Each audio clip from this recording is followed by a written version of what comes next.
وفتنة الدجال هذه أعظم فتنة حذرها الناس مذ خلق الله الناس إلى أن ينفخ النافخ في الصور.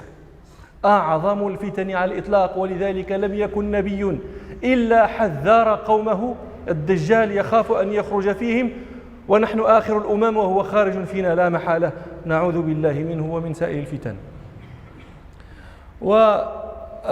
وقلت لكم ما من نبي إلا وحذر قومه الدجال، وهذا يدلكم على عظم فتنته.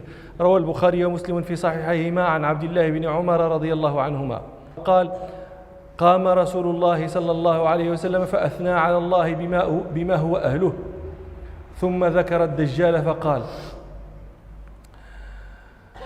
إني لأنذركموه، وما من نبي إلا وأنذره قومه، لكني سأقول لكم فيه قولا لم يقله نبي لقومه: إنه أعور، وإن الله ليس بأعور.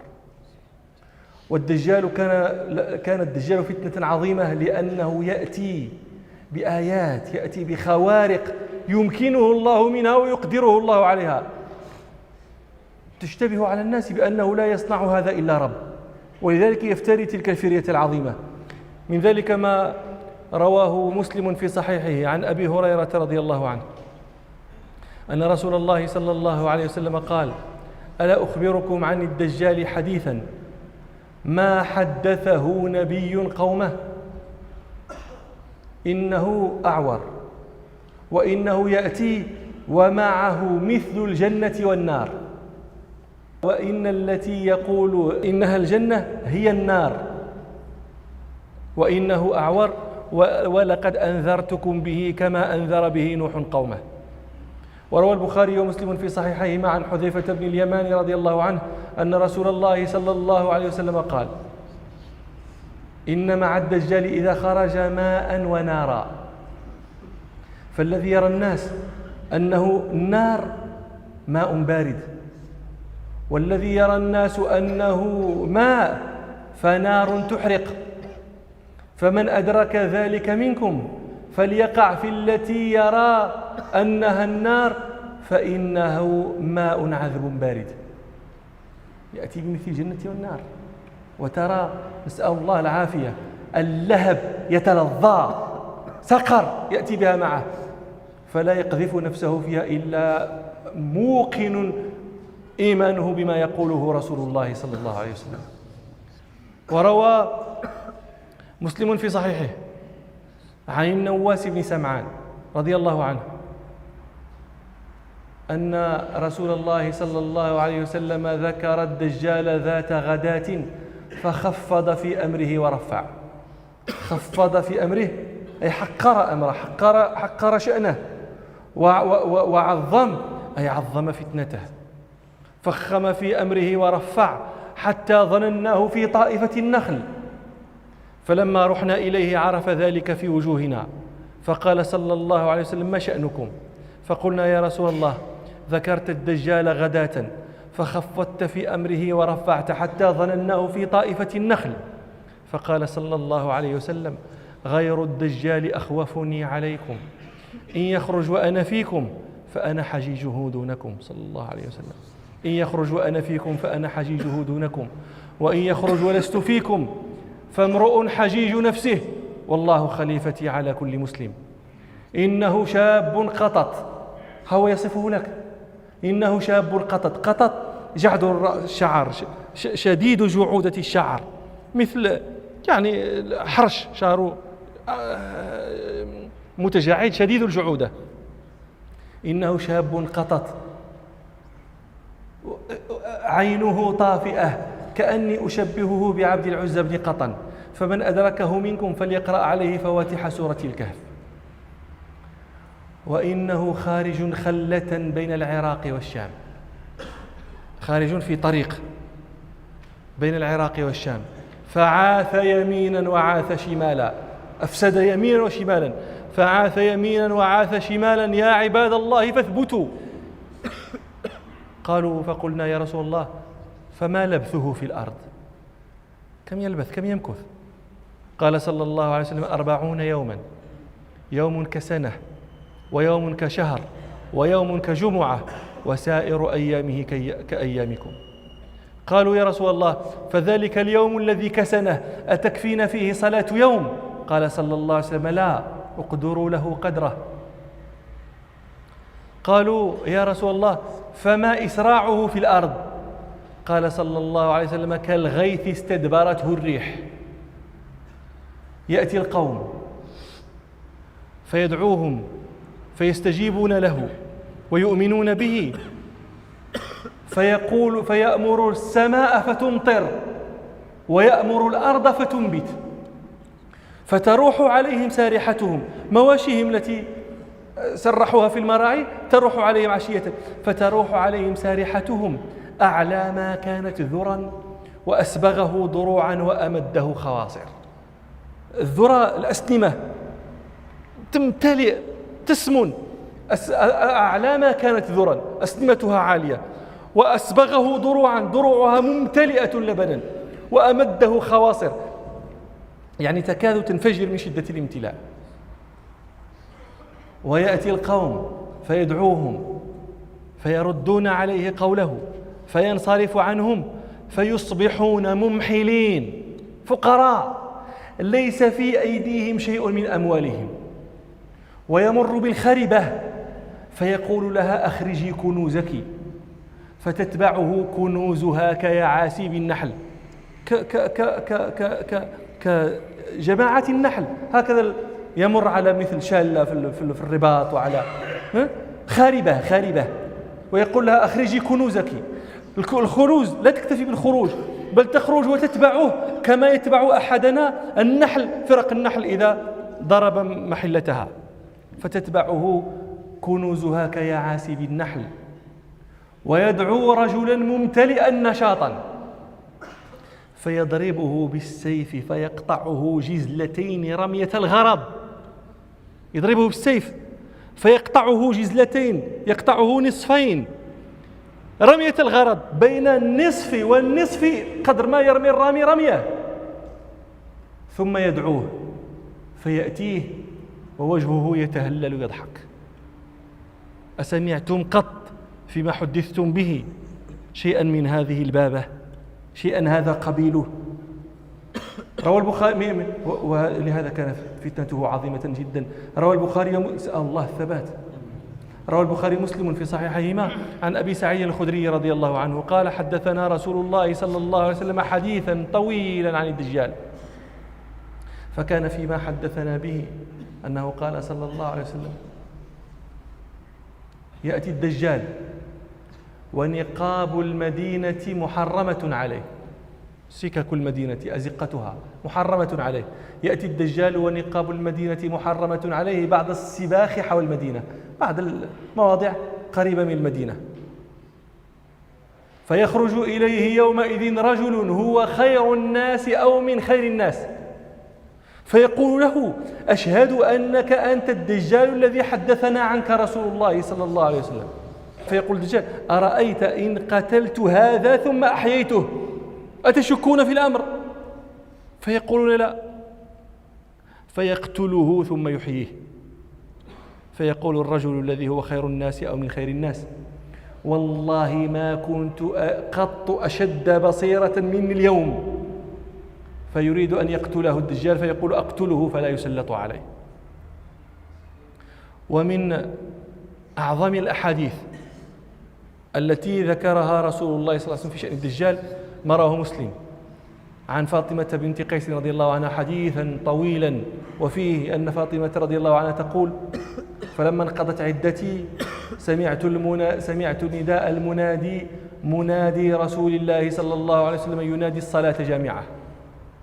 قالت فجئت المسجد فصليت مع رسول الله صلى الله عليه وسلم فكنت في صف النساء التي تلي ظهور القوم. فلما قضى رسول الله صلى الله عليه وسلم صلاته جلس على المنبر وهو يضحك وقال ليلزم كل امرئ مصلاه. ثم قال صلى الله عليه وسلم هل تدرون لما جمعتكم؟ قالوا الله ورسوله أعلم.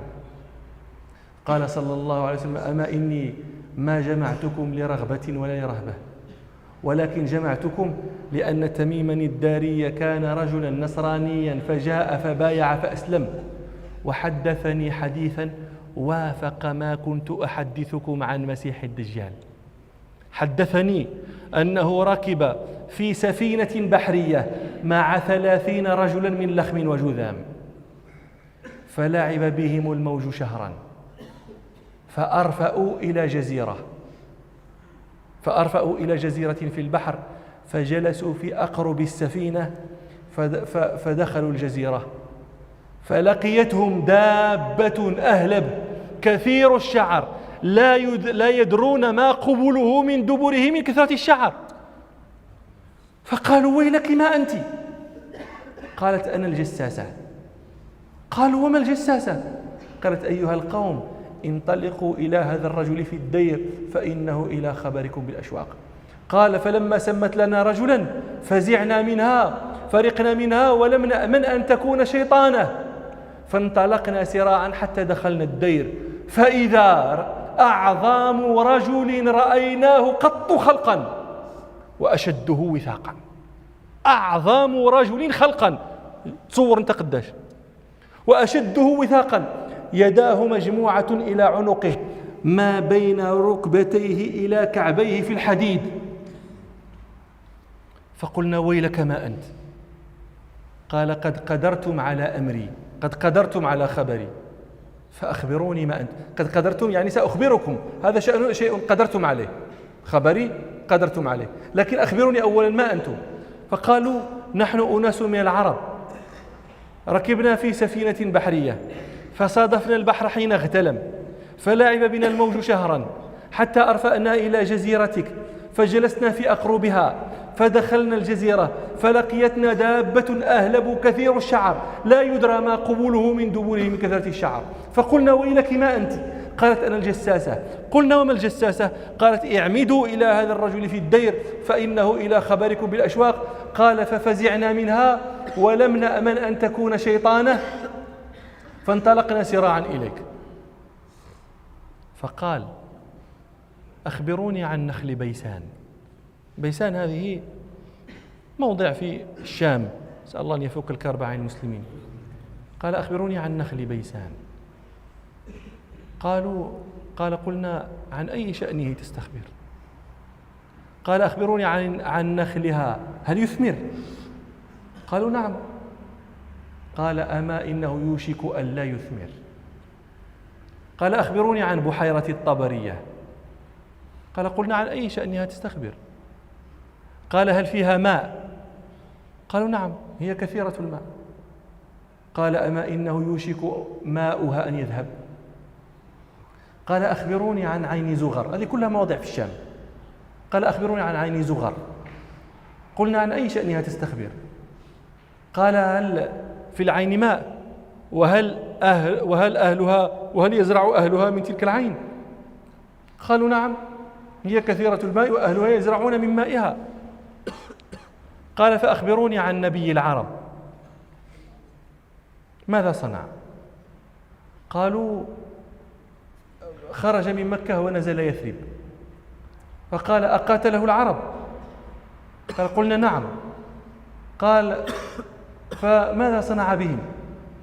قال فأخبرناه أنه ظهر على من يليه من العرب وأطاعوه. فقال قد كان ذلك؟ قال قلنا نعم. قال أما إن ذلك خير لهم أن يطيعوه. ثم قال وإني مخبركم عن شأني وإني مخبركم عني، إني أنا المسيح، وإني يوشك أن يؤذن لي في الخروج فأخرج فأسير في الأرض، فلا أدع قرية إلا هبطتها في 40 ليلة. يكتسح الأرض كلها يغشيها ويجللها في 40 ليلة إلا مكة وطيبة، فإنهما محرمتان علي كلتاهما. كلما أردت أن أدخل واحدا أو واحدة منهما استقبلني ملك بيده السيف صلتا يصدني عنها، وإن على كل نقب منها ملائكة يحرسونها. قال رسول الله صلى الله عليه وسلم وقد نكت بمخصرته، ضرب بمخصرته في المنبر بعصاه صلى الله عليه وسلم يضرب في المنبر الذي كان جالسا عليه. هذه طيبة، لأن الدجال يقول إلا مكة وطيبة. الرسول صلى الله عليه وسلم يضرب بعصاه المنبر ويقول هذه طيبة هذه طيبة هذه طيبة. ثم قال صلى الله عليه وسلم هل كنت حدثتكم بذلك؟ قال الناس نعم. قال فإنه قد أعجبني حديث تميم أن وافق الذي كنت أحدثكم عنه وعن المدينة ومكة، ألا إنه في بحر الشام أو في بحر اليمن. ثم قال صلى الله عليه وسلم لا بل من قبل المشرق ماءه من قبل المشرق ماءه من قبل المشرق ماءه، وأومأ رسول الله صلى الله عليه وسلم بيده إلى المشرق. فتسمعون فتنة عظيمة جدا جدا. ثم ربنا سبحانه يتدارك من بقي من عباده الصالحين. وأنتم تعلمون أن هذا المسيح الدجال خروج المسيح الدجال هذه من علامات الساعة الكبرى التي إذا ظهرت أولاها تبعتها غيرها كحبات العقد ينفرط فيتبع تتبع حبة حبة. يكفي الله الهم ويتدارك عباده الصالحين. ويقتل المسيح الدجال ويقتله عيسى بن مريم عليه السلام. يروى ذلك مسلم في صحيحه مختصرا، وروى الإمام أحمد مطولا في حديث طويل عن جابر بن عبد الله رضي الله عنهما، وفيه أن المسلمين قال فيفر المسلمون إلى جبل الدخان بالشام فيأتيهم فيحاصرهم فيشتد حصارهم ويجهدهم جهدا شديدا. قال ثم ينزل عيسى بن مريم فينادى في السحر، كأن المسلمين لا علم لهم بأن عيسى قد نزل، فينادى في السحر ما يمنعكم أن تخرجوا إلى الكذاب الخبيث، يعني يحاصركم ويجهدكم، ما يمنعكم أن تخرجوا إليه. وهذه فئة من المسلمين في جبل الشام، هذيك جبل الدخان، وبعضهم في مكة وبعضهم في المدينة، والأرض كلها تبع للدجال، نسأل الله العافية. فيقال ما يمنعكم أن تخرجوا إلى الكذاب الخبيث؟ قال فيقولون هذا رجل جني. قال فينطلقون فإذا هم بعيسى بن مريم. قال فتقام الصلاة فيقال لعيسى يا روح الله تقدم فصلي، فيقول عليه السلام ليتقدم إمامكم فليصلي بكم. فإذا صلوا خرجوا، فإذا رأى عيسى عليه السلام الكذاب انماث كما ينماث الملح في الماء. إذا جعلت الملح في الماء كيف يصنع؟ كذلك يقع لهذا الدجال إذا رآه عيسى عليه السلام، ينماث كما ينماث الملح في الماء فيسير إليه فيقتله.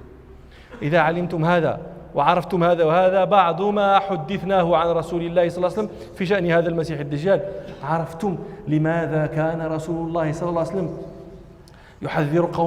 يحذر أمته، ولماذا كان يأمر أمته أن تستعيذ بالله منه في كل صلاة.